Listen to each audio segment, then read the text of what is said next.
Dans un crime comme le viol, c'est très compliqué d'avoir des preuves, que ce soit le lendemain des faits ou 40 ans plus tard. On est quand même dans un crime insidieux où l'argument de la preuve et de son dépérissement n'est pas le plus valable puisque c'est ce qu'il y a de plus compliqué à obtenir.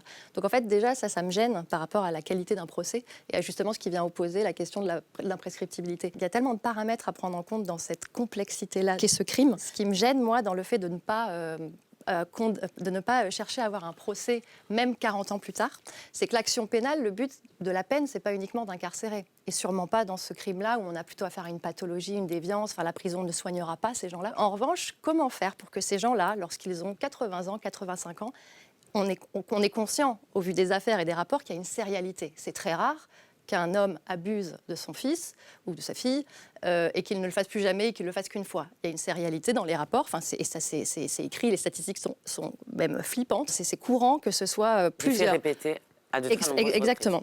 Et donc en fait, à quel moment, à 80 ans, cette personne, on ne te donnerait pas le droit de s'assurer qu'elle n'est pas en train de mettre en danger d'autres enfants, qu'elle n'est pas en train de commettre d'autres crimes. Et l'action pénale est aussi là pour pouvoir mettre en place, par exemple, un suivi socio-judiciaire qui permet ce suivi-là. Il n'y a pas que la prison. Et donc, en fait, on laisserait dans la nature des gens dont on n'a aucune idée de ce qu'ils font, qui ont quand même commis des crimes. Ce n'est pas des vols à l'étalage, hein.